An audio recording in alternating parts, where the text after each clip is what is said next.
बापू हक्के यांचं हार्दिक असं स्वागत. आशाताई शेंडगे, राजीव दुर्गे, तसंच धनगर समाजाचे जेवढे नेते मुकुटरावजी कुचेकर साहेब असतील, गोपने साहेब असतील, चित्तर साहेब असतील, धनगर साहेब असतील, या सर्व नेत्यांचं या ठिकाणी हार्दिक असं स्वागत.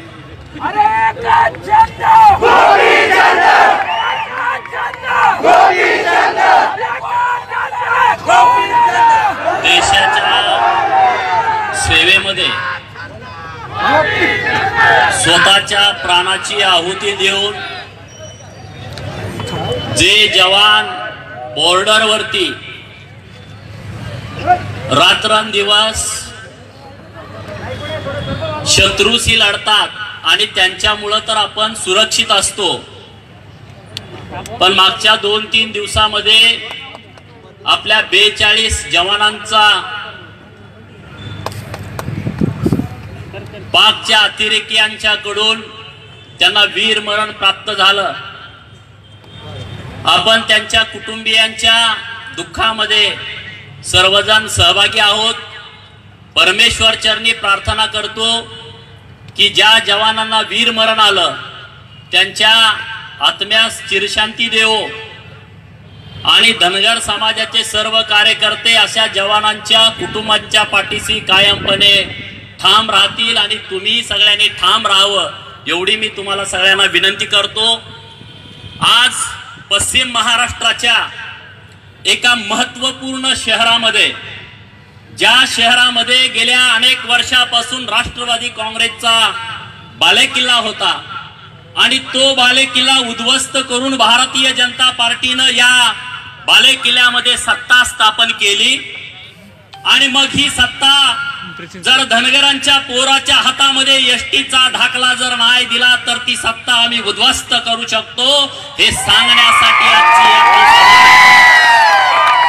जे 2 आमदार या विभागातून निवडून आले त्यांनी सुद्धा 2014च्या अगोदर धनगर समाजाच्या आरक्षणाच्या मोर्चामध्ये अनेक वेळा सहभाग नोंदवला. आम्ही तुम्हाला आरक्षण देऊ, तुम्ही आम्हाला मतदान द्या आणि त्या दोन्ही आमदारांना मला निरोप द्यायचा आहे. त्या सरकारला जाऊन सांगा आम्ही तुम्हाला मतदान दिलंय, आम्ही तुम्हाला मत दिलेले आहेत.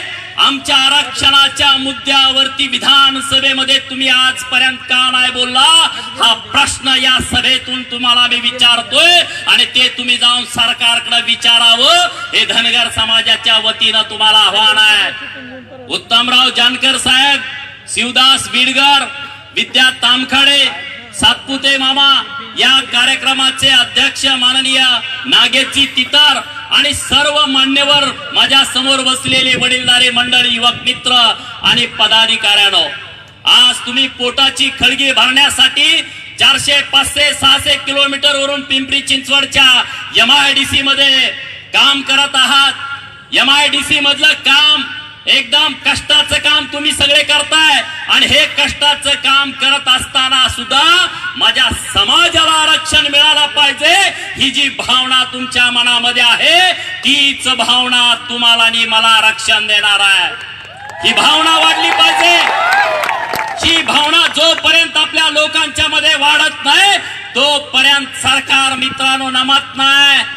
आज सरकार फसवण्याच्या ज्या मूड मध्ये होतं ते सरकार आपल्याला आता फसवू शकत नाही, कारण महाराष्ट्रातल्या धनगराचा मेडका सुद्धा आरक्षणाच्या प्रक्रियेमध्ये आता जागरूक झालाय.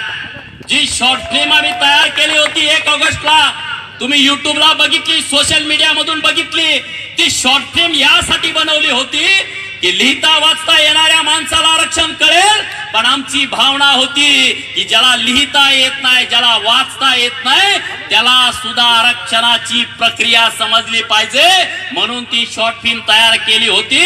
आणि आज गावगाड्यातल्या शेवटच्या माणसाला सुद्धा आरक्षण कसं देता येतंय हे माहित आहे. त्यामुळे आता सरकार निरुत्तर झालाय.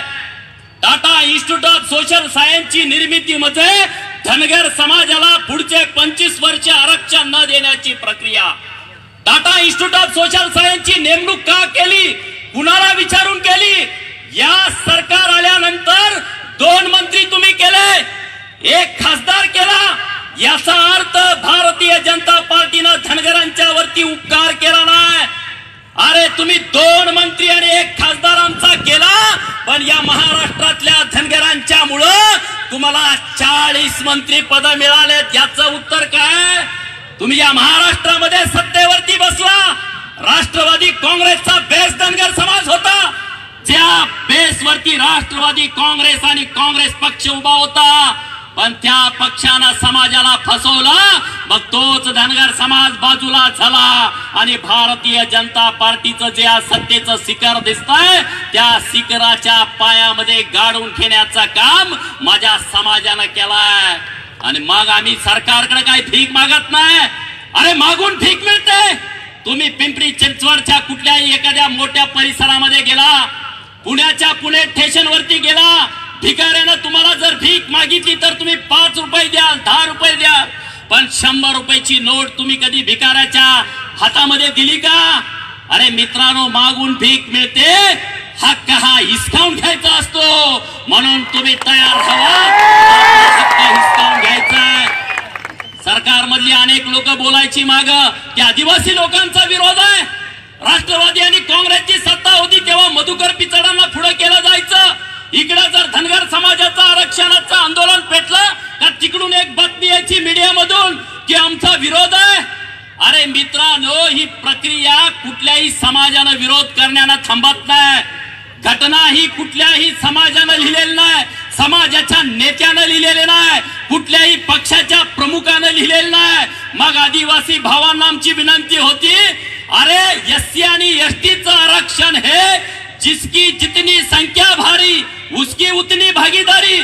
ज्यांची संख्या एससीची आहे, एसटीची आहे, त्या प्रमाणामध्ये आरक्षण मिळतं. या राज्यामध्ये 1,05,00,000 आदिवासी समाज आहे आणि त्यांच्यासाठी 25 आमदारकीच्या जागा रिझर्व आहेत. मग त्या आदिवासी भावांना माझी हात जोडून विनंती आहे, तुमचं आणि धनगरांचं भांडण नाही आहे. ज्या दिवशी धनगर समाजाचा या प्रक्रियेमध्ये अंमलबजावणी होईल त्या दिवशी महाराष्ट्रातल्या धनगरांची संख्या मोजली जाईल आणि आमची जेवढी संख्या आहे त्या प्रमाणामध्ये आम्हाला आरक्षण मिळेल. सरकार 24 तारखेला म्हणाल की तुम्हाला 3.5% आरक्षण दिलंय. 1989 ला आपली फसवणूक झाली होती मित्रांनो. 1931 ला या देशाची इंग्रजांनी पहिल्यांदा जात निहाय जनगणना केली. या महाभारताची जात निहाय जनगणना केली तेव्हा आपण बॉम्बे स्टेट मध्ये होतो. विदर्भ बॉम्बे स्टेट मध्ये नव्हता. बेळगाव आणि कारवार कर्नाटकातले 2 जिल्हे बॉम्बे स्टेट मध्ये होते आणि गुजरातचा काही भाग आपल्या बॉम्बे स्टेट मध्ये होता. तेव्हा या बॉम्बे स्टेटची लोकसंख्या 3,51,00,000 होती आणि त्यामध्ये धनगर समाजाची संख्या ही 28,51,000 होती. म्हणजे 1931 ला पण 9-10% या बॉम्बे स्टेट मध्ये होतो. परत विदर्भ महाराष्ट्रामध्ये आला 1907 ला आणि 1989 ला जेव्हा आपल्याला आरक्षण दिलं तेव्हा 3.5% आरक्षण दिलं. ही आपली सगळ्यात मोठी मित्रांनो फसवणूक होती. अरे आमची संख्या मोजा.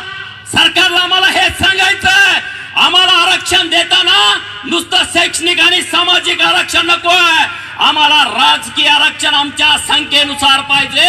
आणि ते जर तुम्ही नाही केलं, हे रात्र वैर्याचे आहे, तुम्ही जागा राहा. गोपीचंद आणि उत्तमराव वरती तुम्ही फक्त 15 दिवस विश्वास ठेवा. परत तुम्ही आम्हाला नेता म्हणायची गरज नाही आणि आम्हाला तुम्हाला फसवायची गरज नाही. आचारसंहितेच्या अगोदर या महाराष्ट्रातल्या धनगराच्या पोरांना जागा राहायला पाहिजे. अरे तळपायची आग मस्तकात गेली पाहिजे, डोक्यामध्ये तुमच्या छिनछिनी आल्या पाहिजेत. का राग येत नाही तुम्हाला? तुम्हाला अपमान वाटत नाही का? अरे 70 वर्ष घटनेमध्ये असताना या सरकारने आपल्याला आरक्षण दिलं नाही, आपल्याला सर्टिफिकेट दिलं नाही. अरे आजोबाचा अपमान, पंजोबाचा अपमान, बापाचा अपमान, आईचा अपमान, भावाचा अपमान किती वेळा केला तुमचा? का तुम्हाला राग येत नाही? अरे आपण काय पक्षावरचं मसरावरचं गडी आहे का?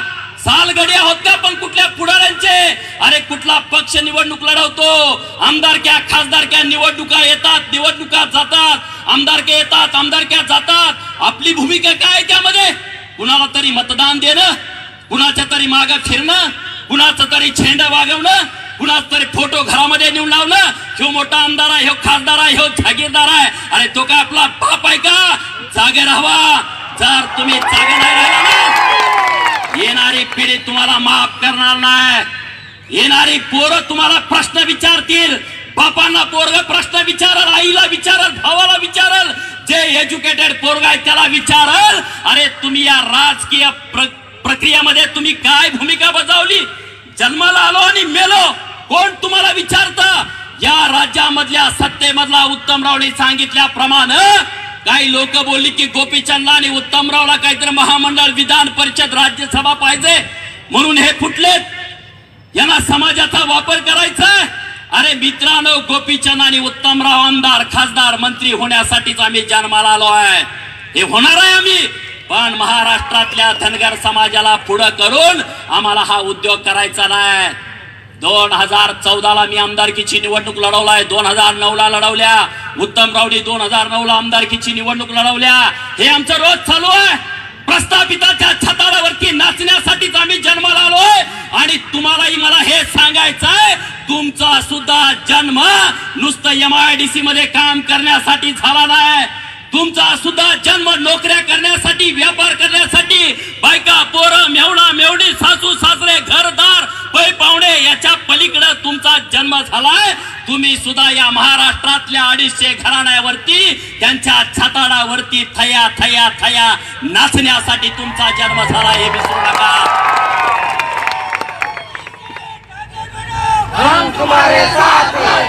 लोकसभेची प्रक्रिया चालू आहे. लोकसभेची प्रक्रिया चालू आहे या महाराष्ट्रामध्ये आणि देशामध्ये. सगळ्या पक्षांच्या याद्या काढून बघा, कुणाची नावं घेता येते का रे? त्यांना उमेदवार चालत नाही. राष्ट्रवादी असेल, काँग्रेस असेल, भाजप असेल, सेना असेल, हे बाकीचे छोटे मोठे पक्ष असतील का रे? या 70 वर्षामध्ये तुम्ही ठराविक घराण्यातल्याच लोकांना खासदारकीची आणि आमदारकीची तिकीट देताय आणि मग या महाराष्ट्रातल्या बहुजनांचा जन्म त्यांना मत टाकण्यासाठी झालाय का? त्यामध्ये गरीब मराठा असेल, बौद्ध, सांबार, कुंभार, ढोर, नावी, साळी, तेली, कोष्टी, वंजारी, हटकार, धनगर, सनगर, रामोसी, वडर, बेडर, मुसलमान, लिंगायत, परीट, गडसी, डवरी, लोणारी, कोळ्याचं पोरग, माकडवाल्याचं, कुंच्याचं, नंदीवाल्याचं पोरग, याला काय राजकारण करू वाटत नाही का? यांना सुद्धा राजकीय प्रक्रियेमध्ये आणायची जबाबदारी मोठा भाऊ म्हणून धनगराच्या पोरानं घेतली पाहिजे आणि ती तुम्ही घ्या. हात जोडून विनंती करतोय. उत्तमराव आणि गोपीचंद आमदार खासदार होऊन तुमचा फायदा नाही.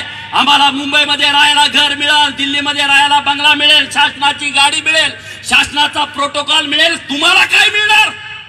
या लोकशाहीच्या प्रक्रियेमध्ये खासदार आणि आमदारांना तुमचं काही भले करता येत नाही. मित्रांनो, तुमचं जर भलं व्हायचं असेल तर तुमच्या हातामध्ये एसटीचा दाखलाच लागतोय. दुसरं, तिसरं, चौथी कुठलीच गोष्ट तुमचं भलं करू शकत नाही. म्हणून हा धनगर समाजाच्या आरक्षणाचा अखेरचा लढा आहे. या आचारसंहितेच्या अगोदर जे 10, 15, 20 दिवसाचा वेळ राहिलाय, या महाराष्ट्रातल्या सगळ्या लोकांना, पिंपरी चिंचवड मधून मी हात जोडून विनंती करतोय, हे 20 दिवस तुम्ही आमच्यासाठी द्या. हे 20 दिवस तुम्ही आमच्यासाठी द्या. गोपीचंद आणि उत्तमराव उरलेलं आयुष्य समाजासाठी देईन, एवढा मी तुम्हाला सांगतो. राजकारण काय करायचं ते आपल्याला समजलं पाहिजे. मित्रांनो, 2 मंत्री पद दिलं, त्यांना अधिकार नाही का रे बाबांनो? जलसंधारण, मत्स्य, पशुसंवर्धन का तुम्ही महसूल मंत्री धनगराच्या नेत्यांना देत नाही? का तुम्ही बांधकाम मंत्री देत नाही? का तुम्ही या राज्याचं गृहमंत्री पद देत नाही? का तुम्ही धनगरांना उपमुख्यमंत्री पद देत नाही? आमची मतं तुम्हाला चालतात आणि नेतृत्व देताना तुम्ही कुठले तरी बाजूला पडलेले मंत्री पद देता. मी आवाहन करतोय, महादेव जानकर आणि राम शिंदेना बढती द्या, त्यांना महत्वाची खाती द्या. महात्म्यांना केंद्रामध्ये मंत्री करा. अरे आमचा बॅकलॉग तेवढा आहे, एवढी मंत्रीपद आम्हाला दिली पाहिजेत. फक्त 28 आमदार आजपर्यंत झालेत, 28 माणसं. मग एखादा 2 वेळा 3 वेळा गणपतराव सारखा 11 वेळा झाला असेल. फक्त आणि फक्त महाराष्ट्राची निर्मिती झाल्यापासून आजच्या तारखेपर्यंत 28 माणसं आमदार झाली.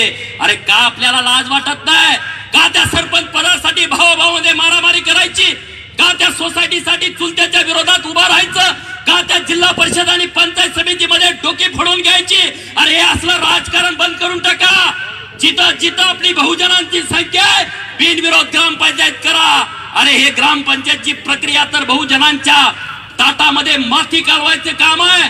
प्रचंड दुश्मनी, भावकीमध्ये, भावामध्ये, जाती जातीमध्ये तेढ निर्माण करणाऱ्या या संस्था आहेत. त्या संस्थेसाठी भांडू नका, आमदारकी आणि खासदारकीसाठी भांडा.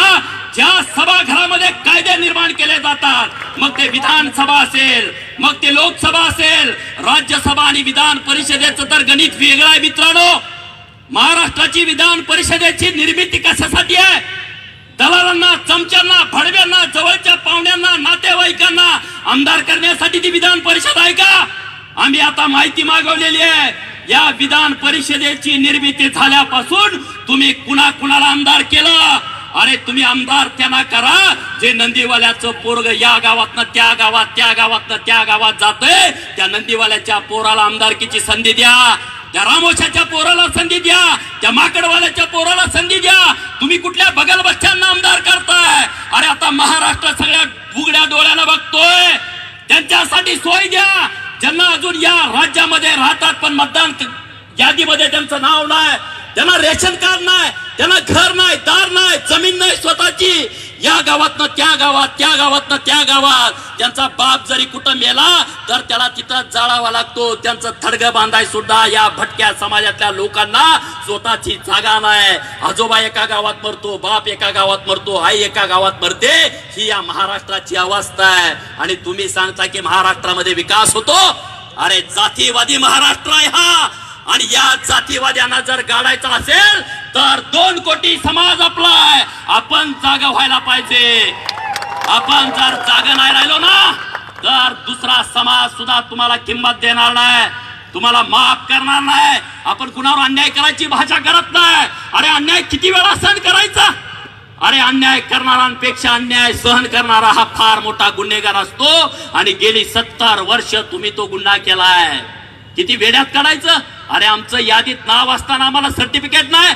10% आरक्षण सवर्णांना दिलं. कुणी मागितलं होतं? कुठं मोर्चा निघाला होता? नाही, मोर्चा नाही, मागणी नाही, निवेदन नाही. तरी सुद्धा संसदेमध्ये घोषणा होते या देशातल्या 10% लोकांना, सवर्णांना आरक्षण आर्थिक निकषावरती दिलं. अरे आम्ही मोर्चे काढतोय, आंदोलन करतोय, जेल बरं करतोय, रास्ता रोको करतोय, पोरं जेलमध्ये बसतायत, तरी सुद्धा तुम्हाला आमची कीव वाटत नाही. म्हणून तुम्ही जागा राहावा. हे काय आपले कोणी मालक लागलेले नाहीत. त्यांना पायाखाली तुडवायची जबाबदारी तुमची आणि आमची आहे. लाचार होऊन जगू नका. ह्यो साहेब आला, त्यो साहेब आला, आमच्या घरी आला, फोटो लावा. अरे आई बापाचा लाव ना फोटो. कशाला त्यांचा फोटो लावतोय? ते मोठे असतील जागेदार, 1000 कोटींचे मालक. ते काय कुठं घामानं पैसे मिळवलेले नाहीत, ते कुठं बांधावरती गेले नाहीत, ते कुठं शेतीमध्ये गेले नाहीत. आईचा आणि बापाचा फोटो सोडून सगळ्यांचे फोटो घरातनं काढून टाका. आजच्या कार्यक्रमात घरी गेल्यानंतर कशासाठी लावता? शास्त्र काय सांगतं?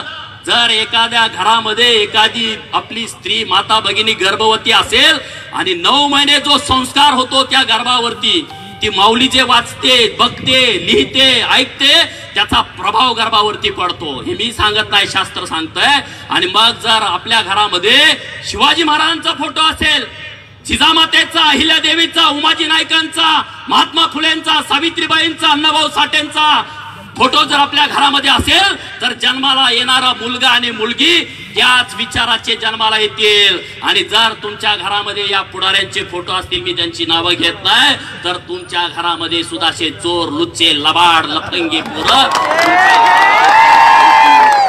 हे मी सांगत नाही. म्हणून तुम्हाला विनंती करतो, हे सगळं झुगारून द्या, फेकून द्या हे सगळं, तर आपल्या जन्माला अर्थ आहे. नाहीतर कोण काळात कुत्र सुद्धा तुम्हाला आणि मला विचारणार नाही. संघटनेमध्ये प्रचंड ताकद असते मित्रांनो. जंगलामध्ये सश्याची आणि हरणाची शिकार होते कारण ते भित्रे असतात. वाघाची आणि सिंहाची शिकार होत नाही का? होते.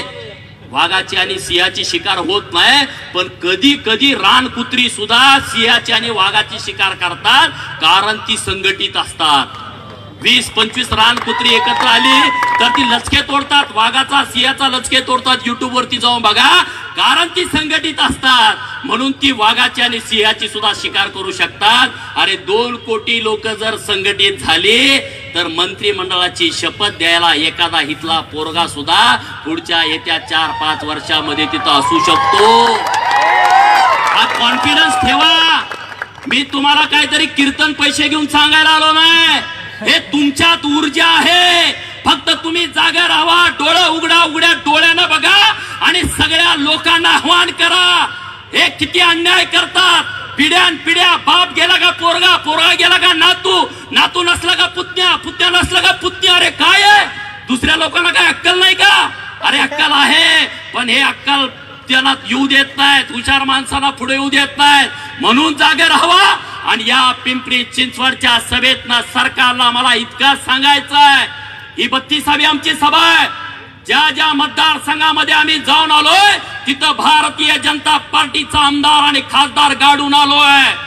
जर आम्हाला सर्टिफिकेट नाही दिलं, शिवाजी पार्क वरती 24 तारखेला जर तुम्ही सर्टिफिकेट देण्याची जर घोषणा नाही केली, तर शिवाजी पार्क वर जर तुम्ही सर्टिफिकेट नाही दिलं तर आझाद मैदानावरती सरकार गाडायची आम्ही तारीख तुम्हाला सांगतो. सरकार पुढे 2च पर्याय आहेत. एक तर शिवाजी पार्क वरती सर्टिफिकेट देणं, नसेल तर आझाद मैदानावरती धनगरांनी त्यांना गाडणं. हे 2 पर्याय आपल्या समोर आहेत. गाडाल का नाही गाडाल?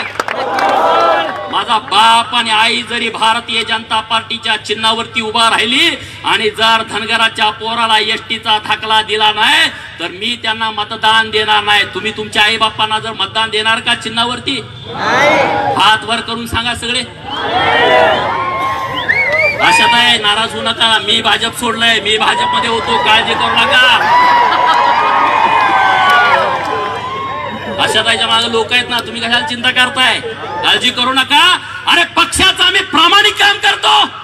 मी तर 24 तास, मला दुसरा काही धंदा नाही. तुम्हालाही सगळ्यांना माहित आहे, माझी पिठाची चक्की सुद्धा नाही. मी भारतीय जनता पार्टीचं 24 तास प्रामाणिक काम केलंय. त्या भाजपवाल्यांना मला विचारायचं आहे, माझ्या इतका प्रामाणिक कार्यकर्ता तुमच्याकडे राज्यात कोण आहे? तो पुढे आणून दाखवा. कोण आहे? माझ्या समाजाला तुम्ही आरक्षण देत नाही तर ती पार्टी मला नको आहे. समाज फर्स्ट आणि सेकंड पार्टी आम्हाला नको आहे. म्हणून तुम्हाला माझी कळकळीची विनंती आहे, तुम्ही बदलायला शिका, फसवायला शिका. त्यांनी 100 वेळा फसवलं, 10 वेळा तर फसवा ना. का नाही फसवणार? किती वेळा फसवलं तुम्हाला ना आम्हाला? त्यांनी नुसतं भाषणांत सांगितलं का ना, हे धनगर समाज लय प्रामाणिक आहे, जातीवंत आहे, ढल डबा अरे बंद करून टाका. कुठल्याही आमदाराच्या आणि खासदाराच्या पुढे इथून पुढे ढोल वाजवायचा नाही. ते आपलं वारसा आहे, ते आपलं वैभव आहे, ती आपली कला आहे. ती कुणाच्या तरी पुढे करण्यासाठी नाही. कुणी जर 10,000 दिलं का जाऊन वाजवायचं ना अजिबात मध्ये. लोकांच्या पुढे पण वाजवायचं. त्यांना मान आणि सन्मान आणि सत्कार एवढे केले ना, यांनी आपल्यासाठी काही केलं नाही. या राज्यातल्या 288 आमदारांना, कोकणातले असेल, विदर्भ असेल, खानदेश असेल, पश्चिम महाराष्ट्र असेल, मराठवाडा असेल, मुंबई असेल, अरे सगळ्या आमदारांना आम्ही मतं दिली. तुम्ही आम्हाला काय दिलं? देवळा बांधायला 5 लाख रुपये, रस्ता करायला 10 लाख रुपये, गटारे करायला 3 लाख रुपये. ही आमची किंमत आहे का? इथून पुढच्या काळामध्ये हेच चालणार नाही. आम्ही तुम्हाला जेवढं देऊ त्याच्या दुप्पट तुम्ही आम्हाला समाजाला द्यायला पाहिजे. हे सरकार सत्तेमध्ये आलं, 100 रुपये तुम्हाला कोणाला मिळाले का? अनुदान सरकारचं बोर्ड वर करा, 100 रुपये मिळाले म्हणून. कोण आहे यामध्ये? किती फसवणूक. 100 रुपये तुम्ही देऊ शकत नाही. अहिल्यादेवी शेळी महामंडळाच्या ऑफिस मध्ये फक्त खुर्च्या आणि टेबल आहेत. तुम्ही काय दिलं त्या महामंडळाला? अरे हजारो कोटी रुपये द्यायला पाहिजे होते. एकाची थडगी बांधायला तुम्ही 10 कोटी रुपये या राज्यातल्या पुढाऱ्यांची बांधायला दिली. किती थडग्याच्या राज्यामध्ये? काय आदर्श घ्यायचा? चोरांची थडगी बांधली तुम्ही या राज्यामध्ये. 10-20 कोटीची बांधली का नाही? राजा उमाजी नायकांचं स्मारक बांधायला 5 कोटी रुपये सरकार द्यायला काचकूच करता. दिलं तर काय उपकार झाला का? अण्णाभाऊ साठेंचं स्मारक बांधायला पैसे नसते, पण एखादा पुढारी मेला का त्याला 10 कोटी, 20 कोटी, 50 कोटी. अरे काय परिस्थिती आहे? आमच्या आजोबाचं थडगं बांधा ना सगळ्याचं तुम्ही सरकारच्या वतीनं का? आमचा आजोबा महत्वाचा नाही? हे महत्वाचे आहेत. सहकार मर्ची, आमका मर्ची, दूध सम्राट, साखर सम्राट, शिक्षण मर्ची, हेच म्हणायचं. यांना दुसरं कोण तुम्ही म्हणत नाही. यांनी स्टेजवरती म्हणायचे, हे शिक्षण महर्षी आले, हे साखर महर्षी आले, हे फलाना आले, हे विद्यमान आले, हे विचारवंत आले. कुणी तुमचा विचार? कुठला विचार? कसला विचार? कसलं तुमचं पुरोगामित्व आहे? फुले शाहू आंबेडकरांचं दुकान मांडलं तुम्ही आणि फुले शाहू आंबेडकरांचा नुसता वापर करून घेतला आणि सगळ्या बहुजनांच्या घरावरती नांगर फिरवायचं काम केलं. तरी सुद्धा आपण जागा नाही. अरे जागा राहावा. हे सर्टिफिकेट सरकार घरी आणून देईल. मुंबईमध्ये तर सोडून द्या, तुमच्या घराकडे आणून दे, तेवढी चळवळ उभा झाली आहे, तेवढं काम तुम्ही केलंय. कारण हे आरक्षणाचा अखेरचा लढा म्हणल्यावर लोक म्हणली अखेरचं काय, परत काय आंदोलन करायचं नाही का? मी म्हणला तर मरोस तर तुम्ही हेच धंदा करा, अखेरचा लढा नाव देऊ नका. आम्ही शब्द ठरवला होता की पुण्यामध्ये 1 ऑगस्टला, 31 ऑगस्टला औरंगाबाद आणि 16 ऑक्टोबरला आरेवाडीच्या बनामध्ये 8-10 लाख लोक तुम्ही जेव्हा गोळा झाला तेव्हा सरकारच्या बुडाखालची वाळू सरकायला चालू झाली. सरकार खडबडून जागा झालं. त्यांनी सुद्धा मेळावे, मोर्चे लावले, फूट पाळायचा प्रयत्न केला. गोपीचंद आणि उत्तमराव मध्ये भांडण लावायचा प्रयत्न केला. अरे गोपीचंद आणि उत्तमराव शरीरानं वेगळे आहेत, मनानं आम्ही एक आहोत. आम्हाला फूट पाडायची गरज नाही. आमचं दोघांचं ठरलं होतं काहीच घ्यायचं नाही, आपण आमदार खासदार नाही झालो तर चालेल, पण आपल्याला ह्याच्याकडून काय घ्यायचं नाही. आणि जर व्हायचंच असेल तर जनतेतनं निवडून यायचं. येईल का नाही आम्ही निवडून? त्यामुळं समोरासमोर सभा सुद्धा लावल्या त्यांनी. सरकारनं ताकद दिली. एका बाजूला 8-10 लाख लोक आणि एका बाजूला 150 लोक. तुम्ही सगळ्यांनी बघितलं नाही? पुण्यामध्ये कार्यक्रम घेतला, आधी 2 दिवस यांच्या मिटिंगा. अरे आम्ही कधीच कुणाला विरोध करत नाही, मग तुम्ही का विरोध करता? आम्ही कुठल्याही समाजातल्या नेतृत्वाला नावं ठेवत नाही आणि विरोध करत नाही. पण आता इथून पुढच्या काळामध्ये आपल्याला जागरूक राहावं लागेल. ही लढाई आरक्षणाची संपणारी आहे, पण आपण जागरूक राहायला पाहिजे. या लढाईमध्ये फसवू शकतात हे. 3.5% आरक्षण दिलं तर धनगरांचा घात होईल. शिफारस केंद्राकडे पाठवली तर तुम्ही समजा की हे आरक्षण देणार नाहीत. धनगराला आरक्षण देण्यासाठी शिफारस पाठवायची गरज नाहीये. हे राज्याचे मुख्यमंत्री महोदय, त्यांच्या हातामध्ये फक्त 4 ओळीचं पत्र काढायचं आहे. जे 1956ला राज्यसभेमध्ये बिल पास झालंय पाटसकरांचं, त्यामध्ये असं लिहिलंय, एखाद्या राज्यामध्ये एससी आणि एसटीच्या जमातींना त्यांचं आरक्षण मिळतं का नाही मिळतं हे त्या राज्यातल्या प्रमुखांनी बघावं. त्याच्यामध्ये काना, मात्रा, वेलांटी, उकार किंवा शब्दामधलं एखादा अक्षर चुकला असेल तर त्याची दुरुस्ती तिथं करावी आणि फक्त केंद्राला कळवावं. आणि तशा पद्धतीनं महाराष्ट्र सरकारनं 24 तारखेची सभा झाल्यानंतर 25 तारखेला सकाळी 11 वाजता या राज्यातल्या 36 जिल्हाधिकाऱ्यांना एक पत्र पाठवावं आणि त्या पत्रामध्ये लिहावं की या राज्यामध्ये जो धनगर आहे त्याला मराठीमध्ये धनगर म्हणावं आणि इंग्लिश मध्ये त्याला धनगड म्हणावं आणि एसटीचा दाखला वाटप चालू करावं. इतकी साधी सोपी प्रक्रिया आरक्षणाची आहे. काहीतरी ते सांगतात भाऊ, ते दिल्लीला जातं, एसटी कमिशन मध्ये जातं, आरजीआय मध्ये जातं, संसदेत जातं.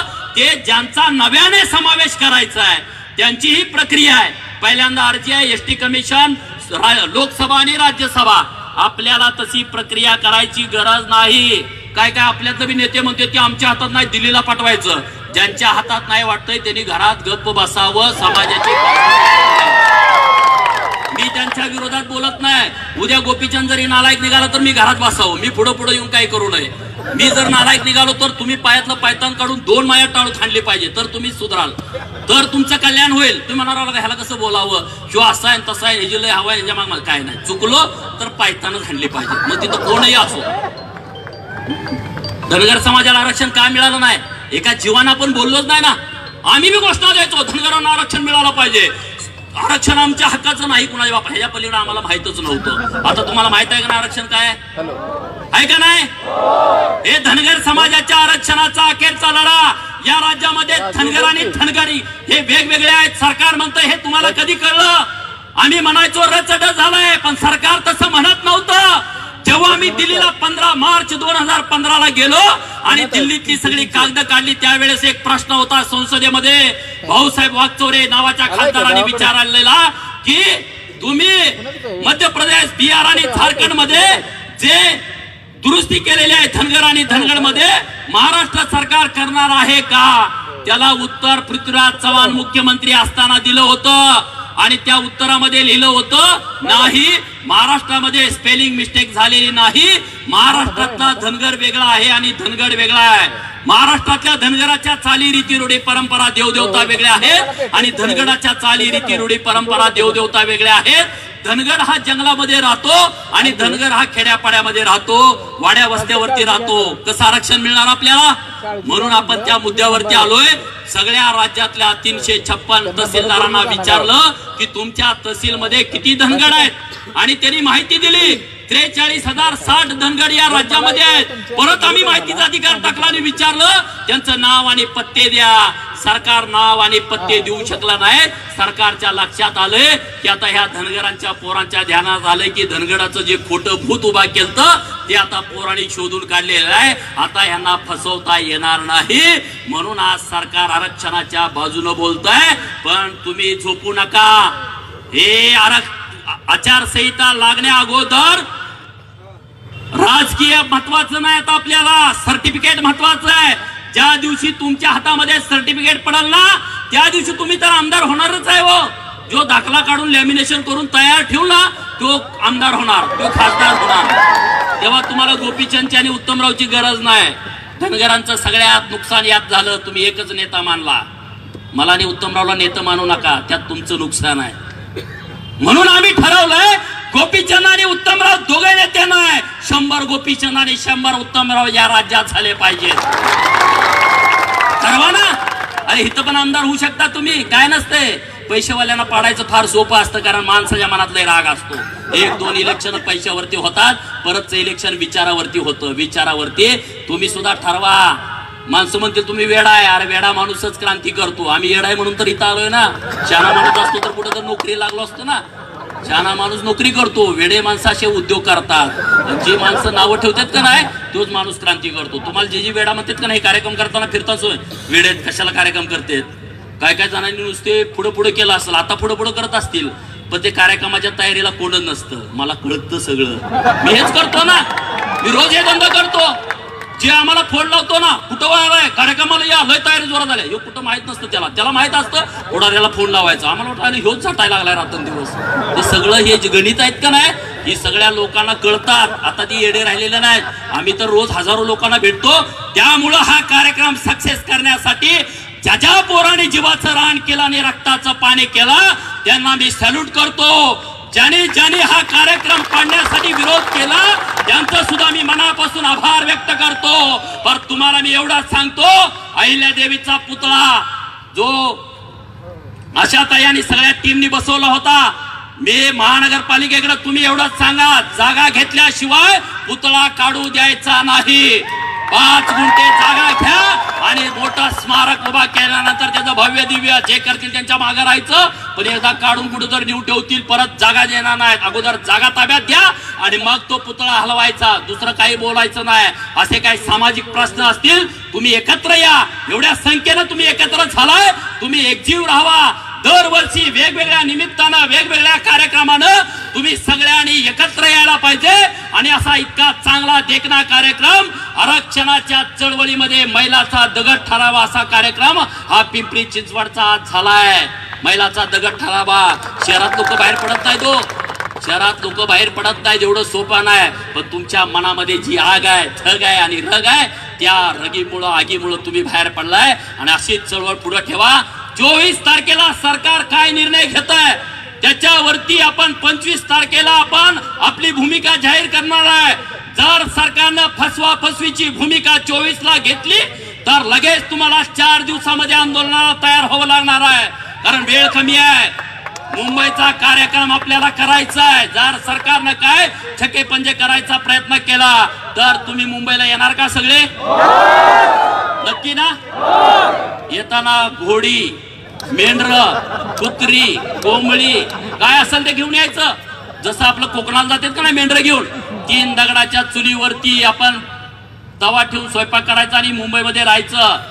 कुणाचं खायचं नाही, कुणाचं प्यायचं नाही, आपणच बनवायचं आणि आपणच खायचं. मेंढरानं बनवतात का नाही आपली आहे. मग आपल्याला काय लाज वाटायचं कारण आहे का?